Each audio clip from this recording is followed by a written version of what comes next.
Welcome to TRB Polytechnic Tribly Solutions. Okay, so we are addressing 2 marks problem. So we'll go ahead. Okay, we'll try to give the maximum possible number of solutions today for the electrical paper. Okay.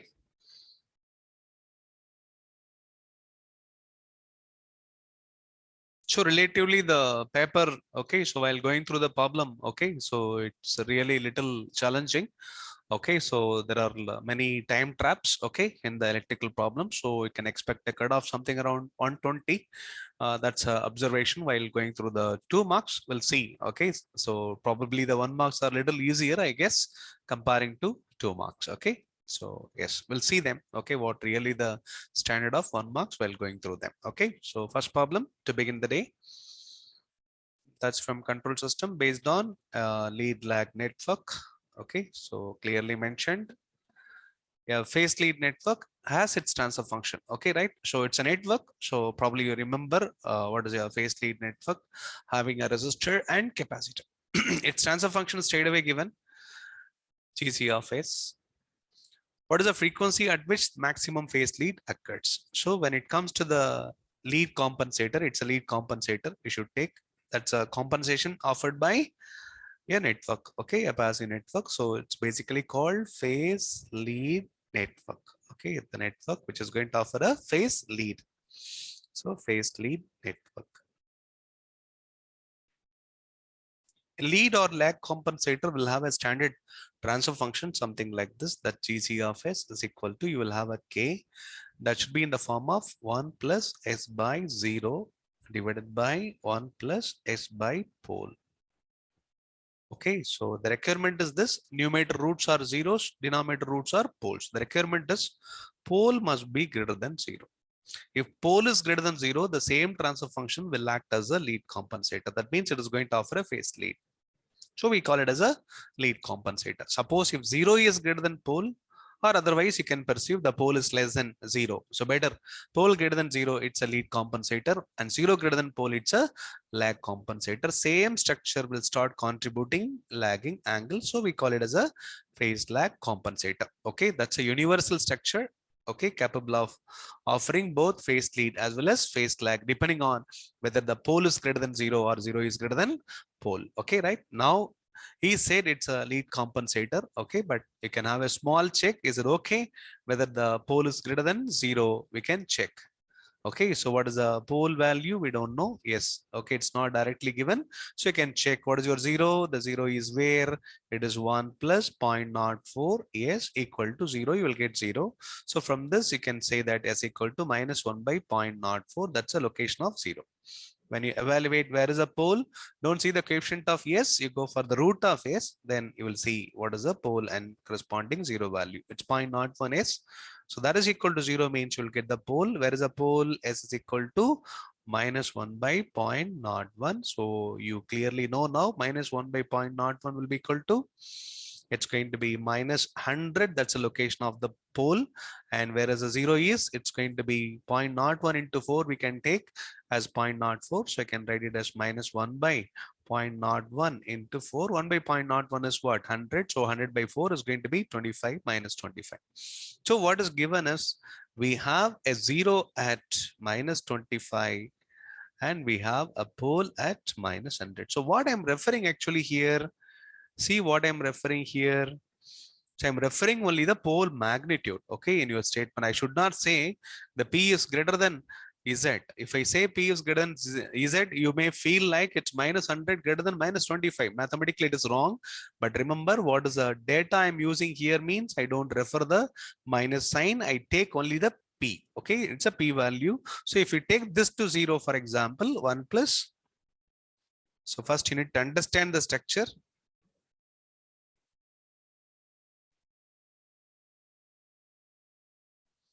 So if I take 1 plus S by Z for 0, then this will result in S equal to minus Z. Okay, so if we take 1 plus S by pole is equal to 0, this will result in S equal to minus P. Okay, so I'm not considering that minus. I'm assuming both poles and P is greater than 0, Z is greater than what? 0, both are positive numbers. Okay, so in the positive numbers, I'm keeping the P number more than Z. Automatically, that is going to make this is minus P and this is minus Z. So see that. So P is not having any negative value. Okay, so P is greater than 0 is correct. Z is greater than P is also correct. So we'll see how it is going to contribute a positive angle. That is a phase lead contribution from this transfer function. Okay, so let me have a transfer function. So what is the transfer function we have? We have GC of S is equal to K is the gain of this phase lead compensator, then 1 plus S by 0 divided by 1 plus S by pole. Okay, then set S equal to j omega for this. We'll end up with GC of j omega equal to K into 1 plus j omega by Z. Okay, so then divided by uh, K is not there in denominator. Denominator will be 1 plus j omega by pole you will get. Okay, then focus on the angle of, we are looking for the phase angle of the compensator. Okay, so what will be the angle contribution of this compensator? GC represents compensator gain or transfer function. Okay, so then if you go for the gain, and K is the real number, it is not going to contribute any angle. So then it's a numerator angle divided by denominator angle. Angles should be added. Okay, right? So what is the actual representation? If you go for this, how actually you need to represent GC of j omega as you have to represent in polar means K angle 0 you will get. Then root of 1 plus omega by Z the whole square. Add an angle, you will get tan inverse of omega by Z. And in denominator, if you go for the polar form, then you will get root of 1 plus omega by P. Probably I committed a small mistake here. Okay, so here it has to be, yes, omega by Z the whole square. Similarly, omega by P the whole square. Yes, if you know the fundamental, yes, even your brain will tell you where you're committing such a small mistake. So it's tan inverse of omega by P you will get. So we are focusing only on the angle. So what is your angle then? Numerator angle, that is angle, what is that? Tan inverse omega by Z you will get. So we get tan inverse of omega by Z minus tan inverse of omega by P you are getting as a result. Okay, therefore the phase angle contribution of this compensator is this. So I can say, so phi is equal to tan inverse of omega by Z minus tan inverse of omega by P.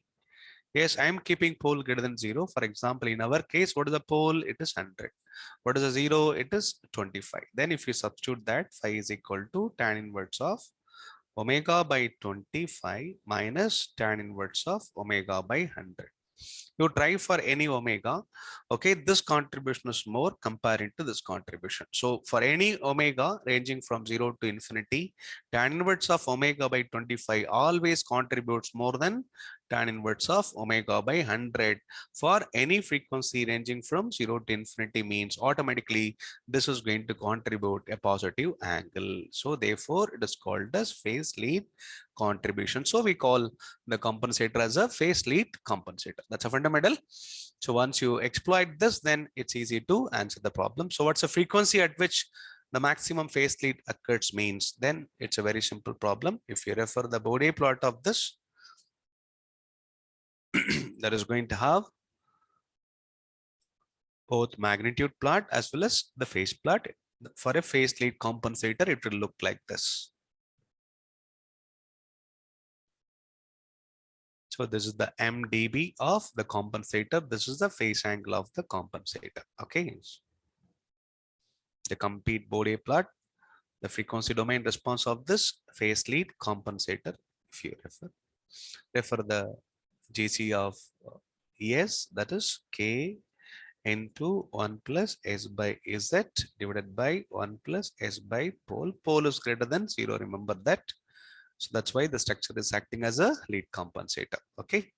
So now let us focus on getting angle G of j omega plot and modulus of GC, right? That's a compensator. So GC of j omega in decibels.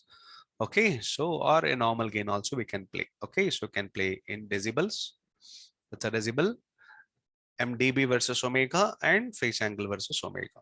Then the plot will be like this. So what we have first, is the K. Okay, so initially the K will be having its effect. So it is going to begin with the 20 log K. So the plot will begin with 20 log K. After that, who is coming into picture? So pole is greater than 0 means 0 is coming first. So 0 is coming first means this is going to be omega. Cutoff frequency due to 0 you will get, or the corner frequency due to 0 you will get. Because of introduction of 0, the slope will increase by plus 20 dB per decade. So this will be 10, right? So it's going to be plus 20 dB per decade. Okay. Then the pole is coming to play at omega p. That's a pole frequency. Directly can say p also. So then the slope is going to change to again 0 because the pole is going to contribute another minus 20 dB per decade. So both the slope will cancel each other. That's how we get the plot. Okay. So then when you plot the corresponding phase plot, the phase plot of the lead compensator will look like this.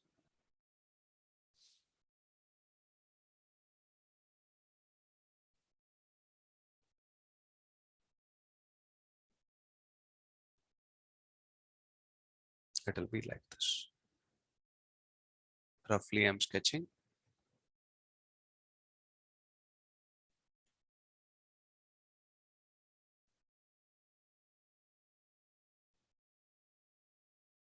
Like that, you will get the phase plot.